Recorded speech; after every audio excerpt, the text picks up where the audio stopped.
Niteka n'umunezero ntangere vyo gusubira kubana namwe banywanyi bacu mubana natwe mu makuru n'ibiganiro vya misi yose tubandanya gushikiriza kuri no mbonesha kure yacu kandi yanyu Muhuza TV. Uyu numwanya tugiye kubageza ko amakuru biriko biravugwa bigezwe ko muri kano kanya nga mu gihugu c'u Burundi, akaba ari amakuru tuza kugaruka kuri vyinshi bitandukanye cyane cyane ariko tukaza kugaruka ku biriko biravugwa mu bisata nka politike, ubutungane ndetse n'agateka kazina muntu. Mu minsi iheze twarabagejeje ko inkuru ivuga ingene umuryango wa Bunyoni umerewe nabi muri no minsi. Ivyo rero vyaje bikurikirwa n'indi nkuru duhejeje kuronka ivuga ko uwujejwe amazu ya General Bunyoni Donatien Mbonicura yoba yarahagaritswe n'iperereza ku munsi w'Imana uheze. Uyo Donatien Mbonicura tubibutse ko nawe ari umwe mu bajejwe amazu ya Bunyoni ndetse benshi bakaba bamwita umukomisiyoneri wa Bunyoni nkuko ababitubwiye babitumenyesheje. Benshi baribuka ko uyu General Arengiyome Bunyoni yari umushikiranganje wa mbere wa leta y'u Burundi gushika mu mwaka w'ibihumbi 2022 agasubirizwa Gervase Nderakobuca muri ico gihe.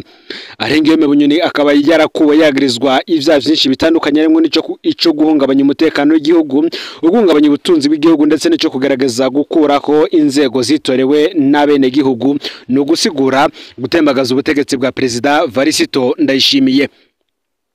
Mwihagarikwa rya Bunyoni se Bunyoni wenyene yahagaritswe kuko hahagaritswe abandi batandukanye nanone nabo bava mu migwi itandukanye harimo nk'uwarujejwe amazu yiwe nanone yari engineer wa Bunyoni no gusigura warajejwe kubakisha amazu yose ya General Bunyoni ariwe engineer Kome Niyonsaba. So gusa kandi kuko haje Colonel Desire w'amahoro, Samuel Desino bamfumukeko ndetse nabandi bagiye batandukanye.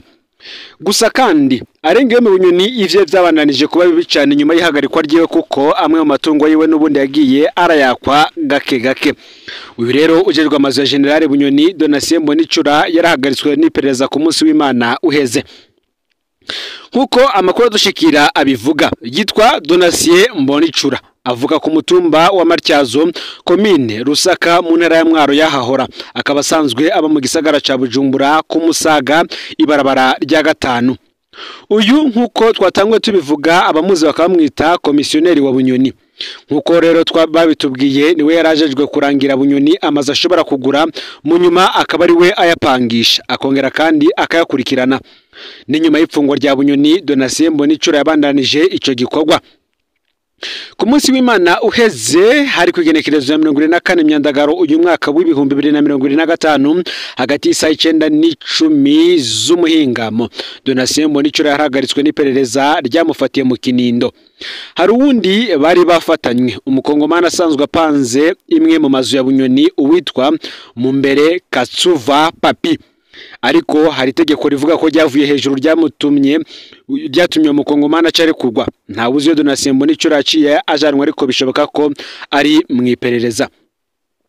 Abagenzi batangaje ko kugira abiyo bamenye ko yafashwe babanje kumenya amakuru yavuye kuri amwe mu bakozi b'iperereza binavuga yuko n'ubundi nabo bari begereye Arengiyome Bunyoni. Gusa kandi umwe mu begereye idosiye cyane akabavuga ko uyu Donatien Mbonicura yoba yagirizwe kuba atoza amafaranga y'abapangayi ntajane kuri konti ya Sentare Nahinyuzwa.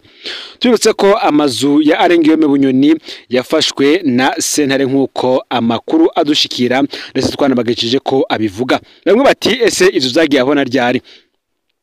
Mu mwaka uheze hari kwigenekerezo ya 6 Ruheshi umwaka w'ibihumbi 2024 nibwo inkuru yagiye habona ivuga ko umuryango wa General Bunyoni watswe uburenganzira bwo gutoza amafaranga y'amazu yose upangishije. Kuva General Arengiyome Bunyoni ahagaritswe amatungo yiwe agafatwa n'ubutungane, amakonti ya Bunyoni n'umukenyezi wiwe ya Sente niyo nkuru yose yarafashwe. Umuryango wa Bunyoni ngo warusigaye ubeshejwe n'amafaranga utoza mu mpangu, uwo muryango warupangishije mu Kabondo no mu Kinindo be n'ayandi ava mu ivuriro ya General Bunyoni riri ku Muzinda. Ivyo byose rero navyo kwigenekerezo ya 6 Ruheshi umwaka uheze w'ibihumbi 2024 Parike General de la Republique yari herutse gusinyisha abapangayi ba General Bunyoni bari mu mpangu zitatu ziri mu Kabondo, abandi mu mpangu zine zari mu Kinindo amasezerano mashasha yabategeka kure amafaranga yo gupanga izo nzu kuri konti ya Parike iri mu banki nkuru y'igihugu BRB. Iryo tegeko nanone kandi ryahawe ivuriro rya Bunyoni riri ku Muzinda mu ntara ya Bubanza yahahora. Kugeza ubu umuryango wa Bunyoni wari ufise umuntu ajejwe gukurikirana izo mpangu n'iryo vuriro, akaba ari we yatora amafaranga akayashira umukenyezi wa Generali Bunyoni. Uwo muntu rero nta wundi n'ubundi nkuko twabigarukaga ko akaba ari uyu Donatien Mbonicura, akaba ari we yarajejwe gutoza amafaranga abapangayi bose ba Arengiyome Bunyoni. Ivyo kandi ico gihe vyakozwe mu gihe urubanza rwa Generali Bunyoni nabwo rwari rutarasomwa ngo senari yemeze ko Bunyoni yagiriye ivyaha yarezwe na parike, bikozwe na parike kandi urubanza ruri mu minwe y'abacamanza. Bamwe bakavuga ko ico gihe cyabaye nk'ikimenyetso ku rubanza rwari rwaciye imbere y'uko abacamanza banarwumviriza. Bamwe bati hari ishure rishobora kuba ryarananiye benshi mu banyepolitike ngaha mu gihugu.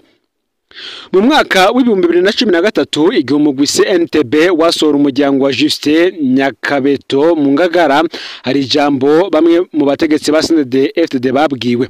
Mu mwaka w'ibihumbi 2019 kandi igihe ubutegetsi bwa Perezida Nkurunziza bwariko burafata amazu yabo bwagiriza ngo bashatse kubutembagaza mu mwaka w'ibihumbi 2015, iryo jambo nanone benshi bararisubiyemwo. Bamwe mu bafatiriwe amazu baragize bati amazu yacu yarafashwe atanu urubanza rwari bashingishwe muranungere nta n'urubanza rwari rwagacibwa muri sentare. Generali Bunyoni nawe ngo ari mu bafata izo ngingo zo kunyaga amatungo. Abo bose bahunze mu mwaka w'ibihumbi 2015 atakinya atakwiyumvira kazoza k'imiryango atanu kurindira ko habaho imanza. Ngo ubutegetsi bwari bwumva ikiburaje ishinga ari ukubakomesha. Generali Bunyoni nawe ngo yari mu bumva ko kubakorera ivyo ariko kubereka ko ubutegetsi bukomeye.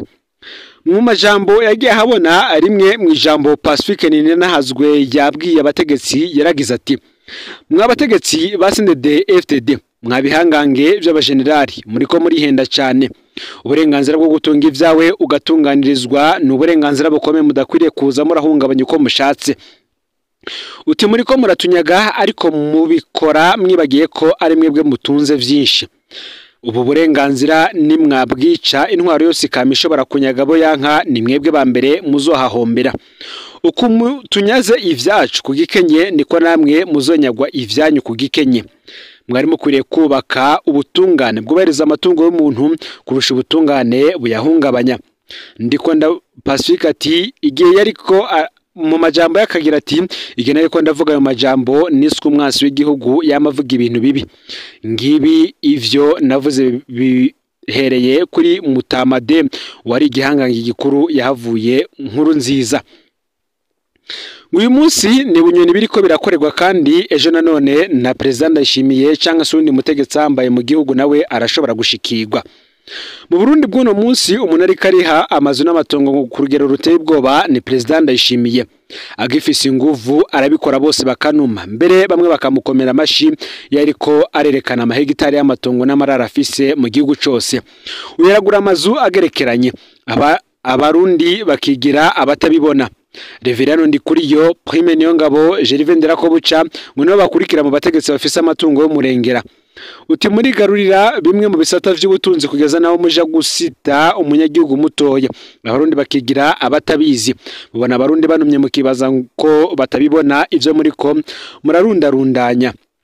Umugani wa Pastor Denise Nkurunziza uti izi nzigo mwubakiraho politiki zizobagaruka ko uko munyaze General Bunyoni niko namwe bizogenda.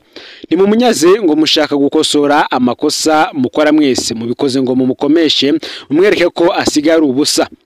Ngivyo yakoze nivyo namwebwe mubandanije nkuko benshi bagiye barabivuga imbere, maze Bunyoni akababonamwe ubusa agikomeye. Namwebwe ngo niko bizogenda umunsi izo nguvu zabavuye ko ngo ni ikibazo cy'umwanya gusa. Ibi akaba ari ivyatangajwe na Pacifique Ninahazwe arongoye ishirahamwe Fokode. Uko kandi twagiye turabigaruka ko General Bunyoni yagiye aragirizwa vyinshi bitandukanye n'ubundi harimwo ico guhungabanya ubutunzi bw'igihugu, ico gushaka gutembagaza ubutegetsi bwa Perezida Evariste Ndayishimiye ndetse n'ibindi bitandukanye. Gusa General Bunyoni mu kwisigura mu rubanza rwiwe rwabaye kugenekerezo ya 6 Munyonyi umwaka wa 2023 hari igihe cy'isaha 5 aho urubanza rwa Bunyoni na bagenzi we rwarutangwe kumvirizwa mu mizi yago. imbere ya sentare ntahinyuzwa urubanza rwiwe rwabereye mu iborero rikuru rya Gitega. Ico gihe imbere yuko Arengiyome Bunyoni yumvirizwa na Colonel Desire Amahoro, abandi banyororo bose bari bahejwe. Ico gihe baburaniye mu iborero rikuru rya Gitega. Ababonye Bunyoni ico gihe bavuga ko yabonetse asa neza kurusha uko vyari bimeze mu minsi yabanza, kandi mu rubanza yarasiguye bikomeye ku buryo abo muri parike bahagirira ingorane zo kwerekana ivyemezo z'ivyo bamwagirije. General Bunyoni yari yaburanijwe ku vyaha bitatu ubwa mbere, mu gihe yakurikiranwa ku vyaha 9. Ico gihe icaca mbere cari ku kijanye n'amatungo adasiguritse ya Bunyoni, ndetse aho parike yamwagiriza ko amatungo avuye mu busuma n'ibiturire. Bunyoni ico gihe yari afise umushingwamanza amufasha kuburana. Ku ruhande rwa parike hari ivyariho vy'umushikirizamanza kizigenza wa Republika Jean Bosco Bucumi na Ernest Nduwimana. Bunyoni yasiguye ko ivyo atunze bimwe yabironse imbere y'umwaka w'2005 imbere yuko aza mu butegetsi, ibindi navyo yabironse kuva mu mwaka w'2005 kugeza ubu. Bunyoni akavuga kandi ko hari vyinshi afise vyavuye mu madeni y'amabanki.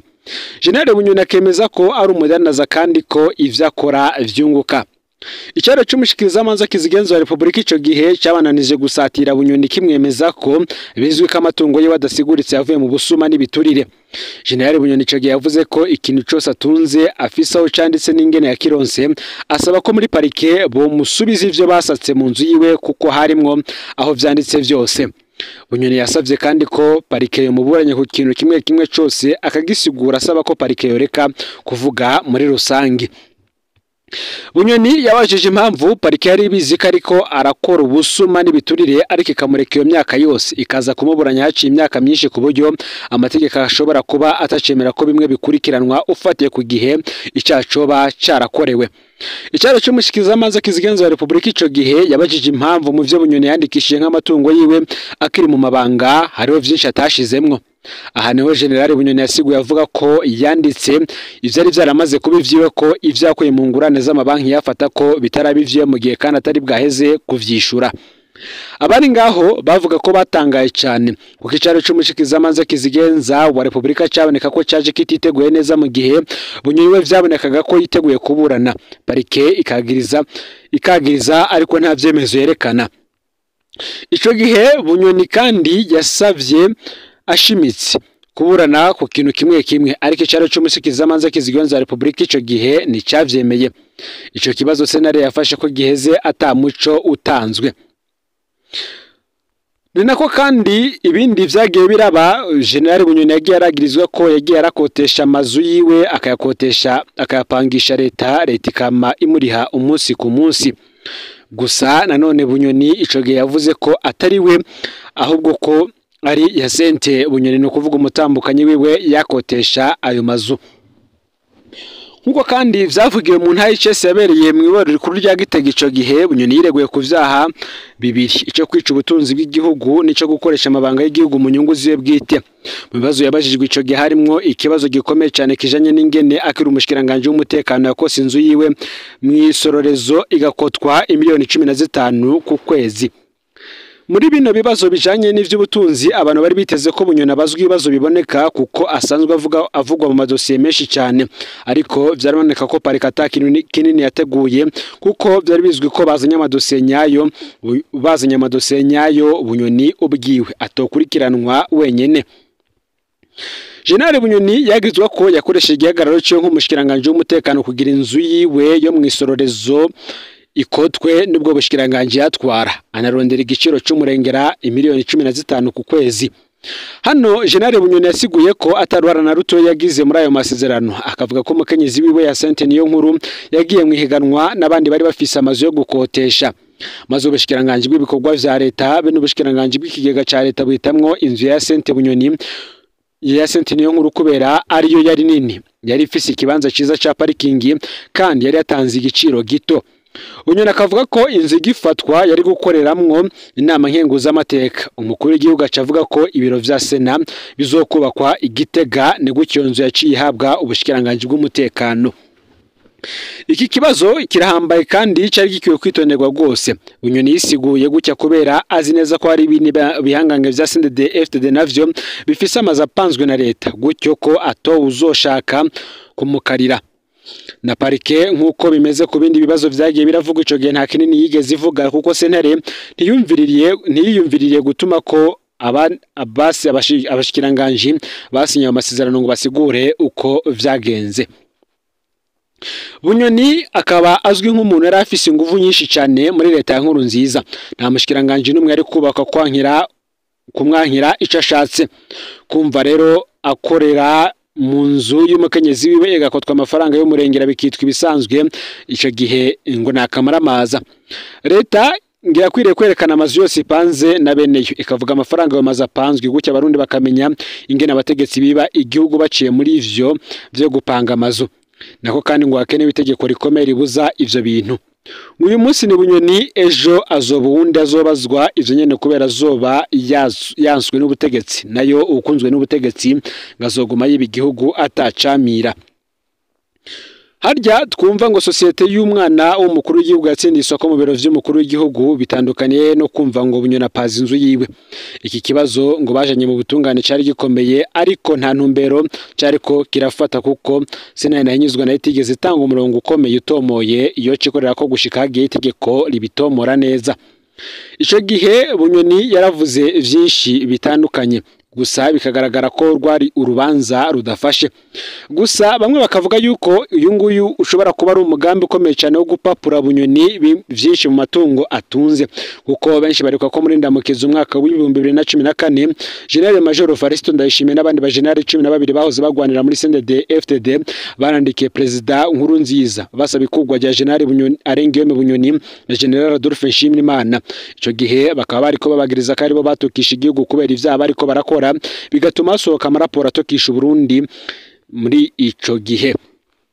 Rero amakuru twoba tugarutse ko cyane cyane kubiriko biravugwa hirya no hino mu gihugu ndetse no mu bisata bitandukanye. Fyonde subscribe canke sabone niba utarafinyira ko kugira ngo utojucikanwa nadushikiriza, usangize no makuru bagenza aho bari hose kugira ngo nabo baje barashikirwa n'abiriko biravugwa bigezwe ko nga mu gihugu cy'u Burundi, hanze imbibe z'igihugu cy'u Burundi ndetse no makungu ya kure. N'umuhuza TV Imana bahezagire mu bikorwa byanyu vya misi yose muriko murakora.